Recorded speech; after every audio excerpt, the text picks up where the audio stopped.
I don't even know if they know what time it is, man. I don't know if they know what time it is, but I'm going to tell them it's time for KP Video News. That's right, KP Video News, y'all. That's right, it's time for KP Video News.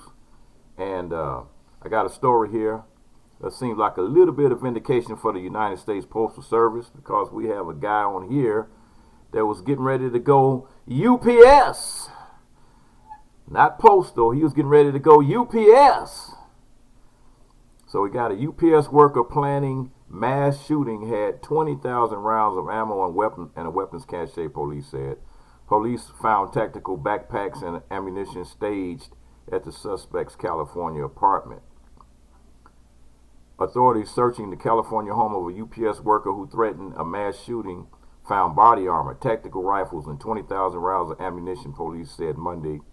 Thomas Andrew, 32, was arrested on suspicion of evading police, driving under the influence, and several weapons violations, police in Sunnyvale said in a statement. Authorities said they received a report Sunday night that Andrews was allegedly planning a mass shooting at the UPS facility in the city of Sunnyvale near San Jose, California. When officers tried to stop him 3 hours later, shortly after 11 p.m., a pursuit on one of the state's main thoroughfares, Highway 101, followed. After officers stopped Andrews, they searched his Sunnyvale apartment and found thousands of rounds of ammunition, high-capacity magazines, 5 tactical rifles, a shotgun, 3 handguns, body armor, and tactical backpacks with ammunition. The backpacks were staged at the apartment's front door, the statement said. Jail records show that Andrews is being held at the Santa Clara County Jail in lieu of $500,000 bail. It's not clear if he has a lawyer, and a UPS spokesman said the company was aware of the situation and is cooperating with authorities, but declined to comment after. Wow, so this guy was getting ready to go on a rampage, and it's somebody knew what was getting ready to go on, and they got a chance to stop it before it actually happened.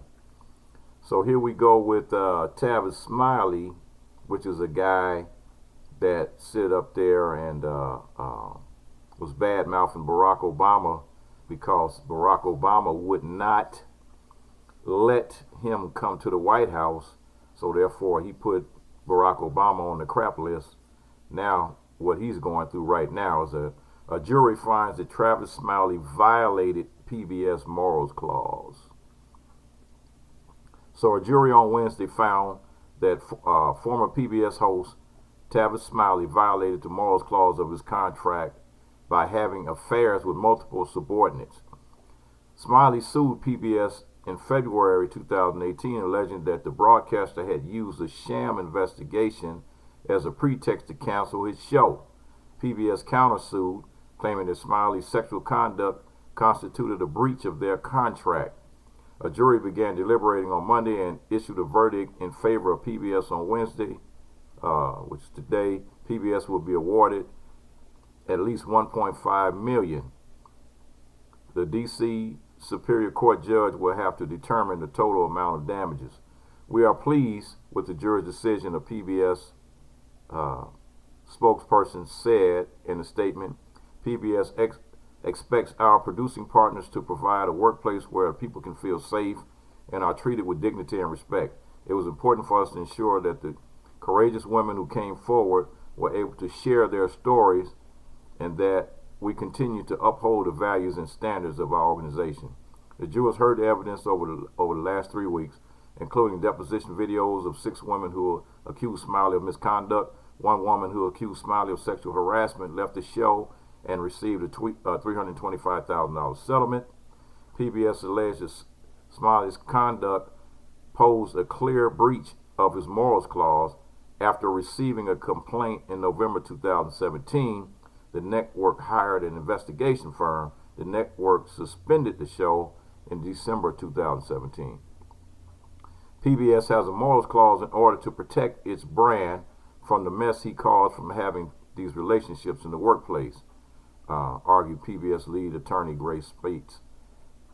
He knew all this stuff might tend to bring disrepute and harm to PBS. After the revelation, Smiley went on Good Morning America to defend his conduct. He said that his company, TS Media, did not forbid office sexual relationships and that he never weighed in on employment decisions. I never gave any favoritism upward or downward, Smiley said. The PBS investigative report concluded otherwise, documenting claims from women who felt coerced into sexual conduct and from some who believed they later faced retaliation. He lied in our view, Space argued. In the midst of the Me Too movement, he violated our morals clause. You can't have a consensual relationship between a manager and a subordinate because of the power dynamic. It's never consensual because that manager has a power over all aspects of that person's employment. So because of their voices and determination, the PBS fight against harassment today, another jury believed the women and reinforced their right to a safe and dignified workplace in a history-making verdict. So he's not only is he out of a job, but he's also out of, what was that? How much? $1.5 million he got to end up paying PBS for some type of reason. They didn't really disclose why he would owe them that money. And here we go with the story about Spike Lee and the owner of the Knicks going back and forth in Madison Square Garden, personnel. So we got a longtime Knicks fan, Spike Lee, fired back at the club after it called out the filmmaker in a statement for creating a false controversy. The 62-year-old was involved in an altercation with Madison Square Garden personnel regarding the entrance he used before Monday's contest against the Houston Rockets. The Knicks denied any wrongdoing Tuesday and said the idea of Lee being a victim was laughable. It said, Spike Lee came back at them. It says, what's laughable is how the Knicks are the laughing stock of the league, Lee told the New York Times.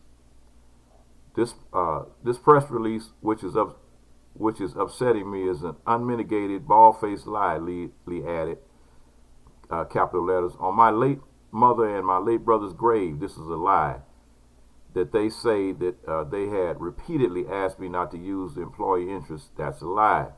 The Knicks press release also included a photo of Madison Square Garden chairman James Dolan shaking hands with Lee, which the Oscar-winning director claimed to be a setup.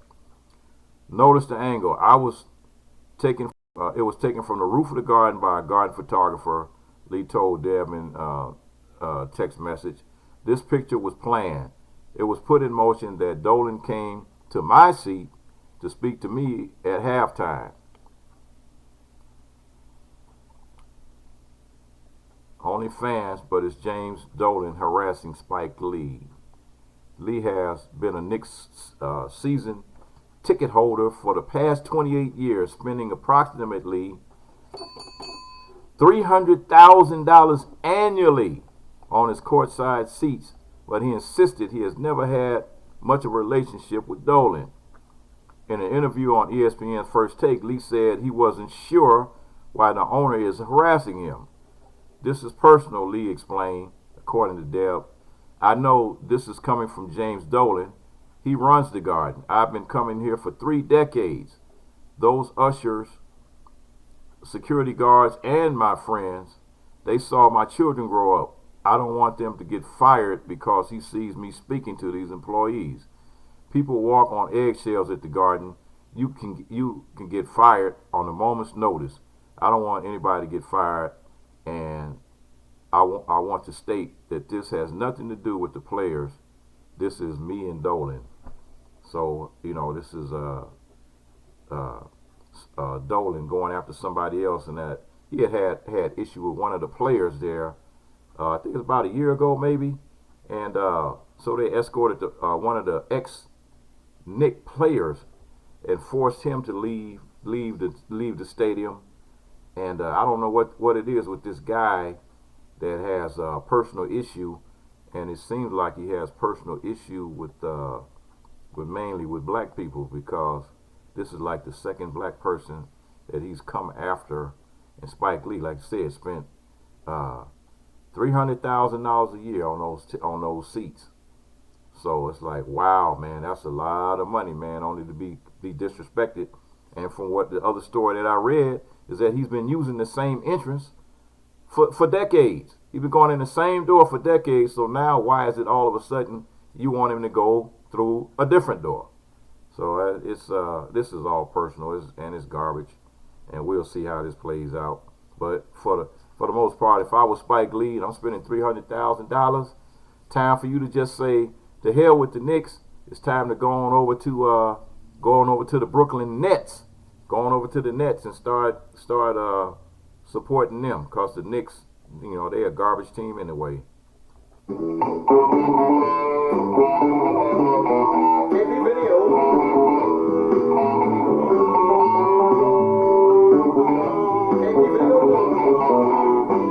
That's right, it's KP Video News.